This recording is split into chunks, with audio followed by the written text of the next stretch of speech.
UK का वाकया, एक भाई ट्रैवल पर गया, वालिद की तबीयत खराब थी तो वापस आया। तो कुछ दिनों बाद वापस आया तो बड़े भाई वालिद साहब घर में नहीं थे। छोटा भाई था जो अपनी गेम्स में और अपने मोबाइल में और कंप्यूटर में, जो आज का एक नौजवान का स्टाइल है कि लगा रहता था। तो कहा वालिद साहब कहाँ हैं? कहा वालिद साहब की तो डेथ हो गई थी। तो कहा मुझे इन्फॉर्म क्यों नहीं किया? कहा आप बिजनेस ट्रिप पे थे। मैंने कहा क्या जरूरत है डिस्टर्ब करने की, फ्यूनरल करना था, उनका आखिरी रसूमात अदा करनी थी, मैंने कर दी। तो कहा तुमने कैसे आखिरी रसूमात अदा की? जनाजा किधर हुआ? कौन से कब्रिस्तान में दफनाया? तो कहा जनाजा भी करना होता है। मैं तो गूगल पे गया, सर्च किया कि फ्यूनरल कैसे होता है, किसी का डेथ हो जाए तो how what we have to do. तो गूगल ने मुझे 4-5 ऑप्शन दिए। मैंने सबसे सस्ता वाला जो ऑप्शन था उन पर कॉल किया, वो आए और अब्बू को ले गए, बस फिनिश। तो उसने कहा ये तुमने क्या किया? आपको पता है क्या हुआ उस मुसलमान वालिद के साथ?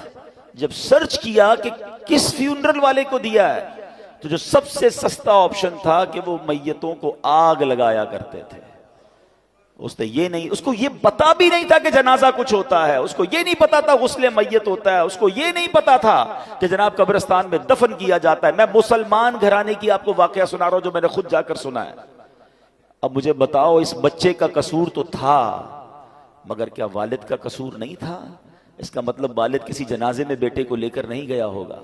उस वालिद ने मौत और कब्रिस्तान के बारे में, तदफीन और गुस्ल के बारे में नहीं बताया होगा। हर चीज बच्चों को दिला दी, मगर ना सिखाया तो दीन ना सिखाया।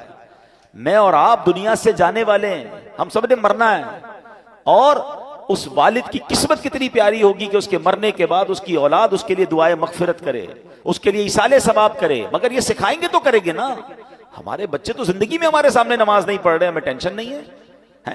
मैं सच बताऊं आपको, जिंदगी में कुछ कर सके या ना कर सके, अपने बच्चों को किसी तरह 5 वक्त का नमाजी बना जाइएगा। पहले तो खुद बनना पड़ेगा ना उसके लिए। वालिद वो बच्चा देखता है अब्बू रमजान में नमाजें पढ़ते हैं, उसके बाद तो मेरे वालिद भी जुम्मे की पढ़ ले तो बड़ी बात है। तो बच्चे को भी आप एक्चुअली हम अपने बच्चों को प्रैक्टिकली प्रैक्टिस करा रहे हैं कि बेटा नमाज तो जुम्मे की पढ़नी होती है, बाकी जरूरी नहीं है। तो आप सोचिए, हम खुद तो दीन से दूर कर रहे हैं, हमने घर में कौन सा माहौल बनाया है।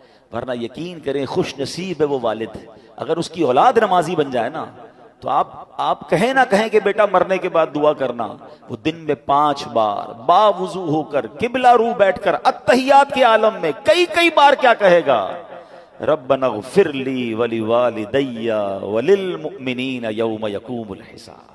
आए हाय, और क्या चाहिए उस वालिद को कब्र में कि फजर हो तो उसका बेटा, उसकी बेटी, उसके बच्चे दुआ कर रहे हैं, अल्लाह मेरे माँ बाप को बख्श दे। ज़ोहर में दुआ कर रहे हैं, असर में दुआ कर रहे हैं, मगर घर